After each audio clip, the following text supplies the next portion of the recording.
the house that remembers. Shireen Louise never imagined her fresh start would feel this heavy. She arrived in Cardiff carrying only 2 suitcases, her 3-year-old daughter Aya, and the hope that the creaking Victorian home she rented would give them a quiet place to rebuild. The listing called it historic, charming, beautifully preserved. In person, it was larger than she expected: tall windows, narrow hallways, old oak floors that sighed under the weight of time. On that first day, Aya twirled through the living room chanting, "Echo House. Echo House." Shireen laughed. The place did echo. Every footstep seemed to wander off into the walls. But by the second evening, the echo changed.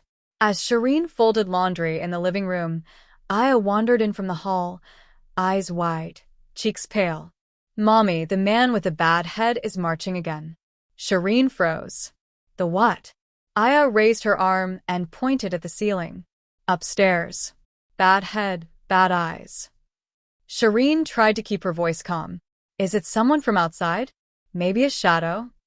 "No," Aya whispered. "He walks like this." She stomped her tiny feet in an uneven rhythm. Left, drag, left, drag. Then she looked up again, her voice shrinking. "He's looking for something." That night Shireen lay awake, listening to the old house breathe. Pipes settling, wood cracking, normal sounds, she told herself. Normal. But Aya's words left a chill under her skin that wouldn't go away. 2 days later, while unpacking boxes in the hallway, Aya suddenly stopped mid-sentence and stared down the corridor, eyes following something invisible. Shireen swallowed. "Who do you see?" Aya frowned. "The soldier man." "Soldier?" "He has 2 eyes," Aya whispered, as if this should trouble her mother more than anything else. "But one is wrong. Bad. Like broken glass." A cold pulse shot through Shireen. "Aya, is he mean?" Aya shook her head. "No. But he's sad. He walks and walks and walks." The description clawed into Shireen's thoughts for hours. She tried to brush it off as toddler imagination. Kids made things up, especially during big changes. But something inside her felt unsettled, as if a draft lived under her ribs. By midnight, she couldn't sleep. She grabbed her laptop, sat at the kitchen table, and found herself searching the house's address. Within minutes, her heart sank. The land their home sat on had once been part of a battlefield, one of the final locations of a deadly clash in 1485. Hundreds of soldiers were left where they fell, buried quickly or not at all. The house itself was built over what old records referred to as the lower field of the fallen. Shireen's hands trembled. Aya was 3. She didn't know history. She didn't know about battles or soldiers or burial grounds. So how? A sudden crash upstairs made Shireen jump so hard she knocked her water glass over. She ran up the steps, flicked on the hallway light, and saw nothing but stillness. No broken objects. No toys fallen off shelves. Just the hum of the old house and the faint scent of damp wood. Yet she felt watched. The next morning she bought a small hallway security camera. Laughable, she thought at the register, installing a camera because a toddler said a ghost had a bad head. But when she set it up, her hands refused to stop shaking. Then came the night that changed everything. It was past 1 a.m. when the hallway monitor chimed softly. Motion detected. Shireen sat up in bed, heart pounding. Aya slept beside her, curled against her stuffed rabbit. Shireen reached for the monitor with trembling fingers. At first the hallway feed showed nothing. Just the dim glow of the nightlight, the long stretch of wallpaper, the staircase.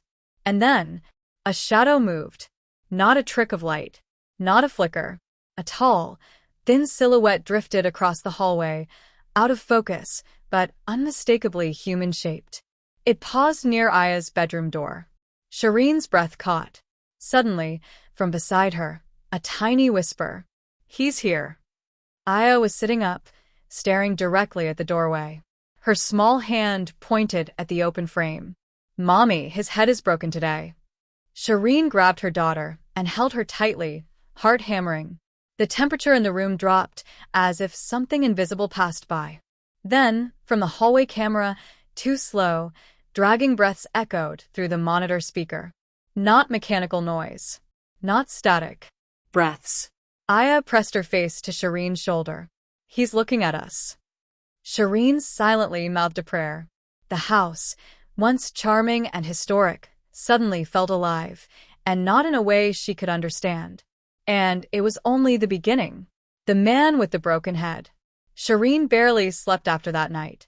Every sound in the house felt sharper, every shadow thicker. Even the daylight hours seemed stretched too thin, as if the old Victorian walls were holding their breath, waiting for night to fall again. But Aya? Aya acted as though the encounter were almost normal. At breakfast, she hummed softly, swinging her feet under the table while tearing pieces of toast into tiny shapes. "Sweetheart," Shireen said gently, "last night the soldier man, did he scare you?" Aya blinked. "No. He only scares you." The words hit Shireen like a stone. "Why would he scare me?" "Because you don't know him," Aya murmured, as if this were the most obvious thing in the world. "But he knows you. He watches all the time." A cold prickling crawled up Shireen's spine. "You see him right now." Aya shook her head. "He sleeps in the day. He only walks at night when his head hurts." Shireen's hands began to shake, so she pretended to wipe crumbs off the table to hide it. That afternoon, driven by frustration and fear, she returned to her research. She dove deeper into Cardiff archives, hunting for any mention of the land's history, the battlefields, the soldiers. She found an old scanned map showing trenches dug near what was now her backyard. More disturbing, she discovered a local legend, the story of a commander whose helmet had split open during battle, his skull fractured beneath, leaving his right eye shattered like broken glass. He died trying to lead his final march. Locals called him the man with the split helm. Old folklore said he never stopped pacing the grounds where he fell. Shireen felt sick. Aya had described him perfectly. Bad head, bad eyes. This wasn't imagination. Something was imprinting itself on her daughter's sight. As night approached, Shireen moved through the house, turning on every lamp. She made Aya sleep in the same room again, pulling her tiny bed across the floor with trembling arms. She checked the hallway camera twice before climbing into her own bed. At around midnight, Aya stirred. Shireen whispered, "Bad dream?" Aya shook her head. "He's coming." Shireen's stomach dropped. The hallway camera chimed. Motion detected. She grabbed the monitor and stared. Nothing moved at first. But then, slowly, the far end of the hallway darkened, as though something unseen was blocking the ambient glow. A shape emerged. Tall. Bent slightly. Helmet cracked open at the side. He stepped into the light. Shireen's breath hitched. She squeezed the monitor so tightly her knuckles whitened. The soldier's head was all wrong. The right side dented in. The right eye, dark, fractured, glinting like shards of obsidian. He moved with that same uneven march Aya had mimicked, left, drag, like boots scraping across centuries. As he approached Aya's bedroom door, Aya sat up silently, staring. "He remembers," she whispered. Shireen's voice trembled. "Remembers what?" Aya pointed at the soldier. "He's looking for the thing he lost." The soldier stopped at the doorway. Still. Watching. Then, in a voice barely more than breath, Aya said, "He thinks we have it." Shireen shook her head. We don't. We don't have anything." Aya looked at her with solemn eyes. "Yes, we do." Shireen's heart hammered so loudly she could barely hear the next sound. Too long, ragged breaths picked up by the hallway camera again. This time deeper. Closer. The soldier lifted his head. The monitor flickered violently. Shireen clutched Aya. "Don't look at him." "But he likes when I look," Aya whispered. "He says it makes him feel real." "No," Shireen hissed. "He's not real." The monitor beeped again. The soldier was now inches from the bedroom doorframe, closer than he had ever come. His broken eye glistened like wet stone. Suddenly, the house groaned. Walls vibrating. Floorboards trembling beneath some invisible pressure. Aya tilted her head. "Mommy, he's trying to come in?" Shireen lunged for the bedroom door and slammed it shut, locking it with shaking hands.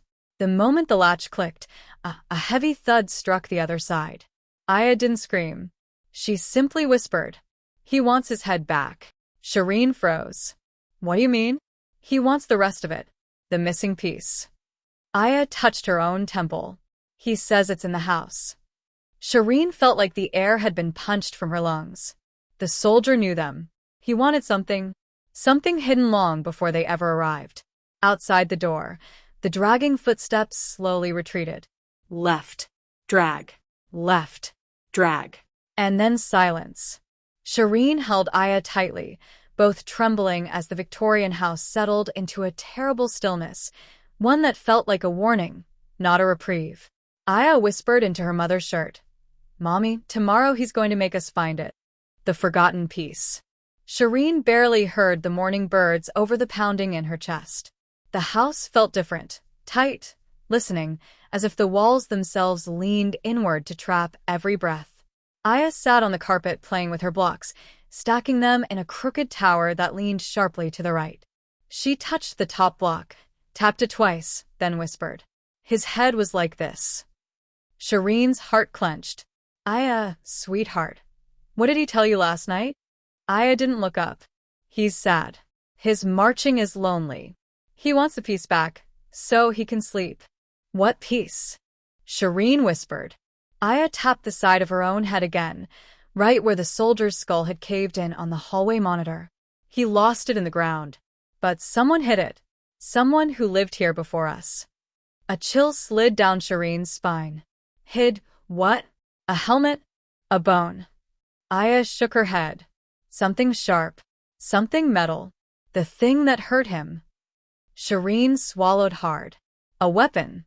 Something embedded during the battle centuries ago. Something lodged in the soil before the house was built. Something that didn't want to stay buried." Before Shireen could ask more, the hallway camera chimed. "Motion detected." In broad daylight, her stomach dropped. She grabbed the monitor with trembling hands. A figure stood at the far end of the hallway. A figure that shouldn't be visible at all, not in daylight, not with the energy the house held right now. But there he was, taller than the doorway, shoulders rigid, helmet cracked wide open, the broken eye glinting with something unnatural. His form wavered slightly, as if reality fought against holding him together. Aya looked up. "He's awake early today." The soldiers had snapped toward the camera. Shireen jerked backwards. "He's not supposed to." The monitor cut out. Static filled the screen. Then, thud, from inside the walls, as if something was pounding frantically from behind the plaster. Aya calmly stood and walked toward the hallway. "Aya, stop." But the girl didn't break stride.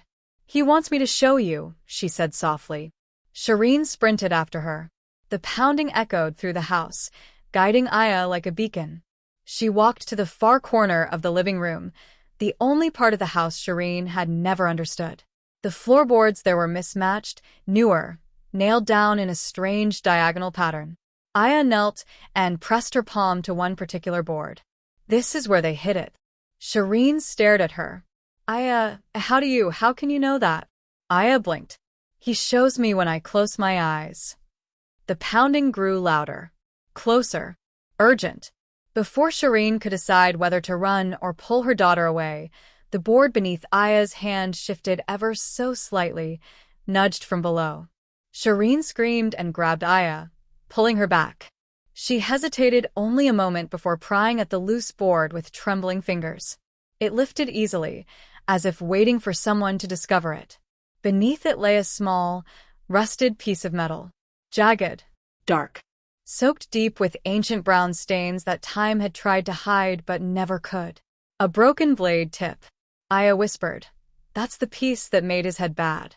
The house exhaled, a long, hollow breath through the vents. The lights flickered, and the soldier appeared. Not in the hallway this time, not on the monitor, but directly behind the open floorboard. Shireen stumbled backwards, shielding Aya. The soldier loomed, not fully solid, yet not entirely spectral. His cracked helmet glistened, the lines of his fractured skull flickering like candlelight. His broken eyes stared at the blade in Shireen's hand. And for the first time, Shireen felt something other than fear. Something like sorrow. Pain older than the house, older than the ground it stood on. "Take it," Shireen whispered hoarsely, holding the blade forward but avoiding his gaze. Aya stepped beside her and lifted the blade tip with both hands. "It's okay," she said gently. "You can go now." The soldier bent, slowly, painfully, and reached for the blade. His fingers passed through it at first, as if trying to remember the weight. Then the metal shimmered and vanished into his palm. The soldier straightened. The house trembled, boards creaking in a long, mournful sigh. Aya waved. "Goodbye, Mr. Soldier Man." The soldier lifted his broken hand in a stiff, almost grateful gesture. Then he dissolved, like smoke pulled through an unseen doorway, leaving behind only the faint scent of cold earth and iron. The house fell silent. No more pounding. No more dragging footsteps. No more broken breaths echoing in the night. Only stillness. That evening, as Shireen tucked Aya into bed, the child smiled sleepily. "He's gone now, Mommy. He found his missing piece." Shireen kissed her forehead. "Good. No more marching." Aya shook her head. "No more marching." "Will he come back?" Aya considered this, then whispered, "Only if someone wakes him." Shireen swallowed hard. "Who would do that?" Aya yawned. "The house." And with that, she drifted into sleep, leaving Shireen alone in the quiet, a mother holding her daughter in a home that, for now, had decided to rest.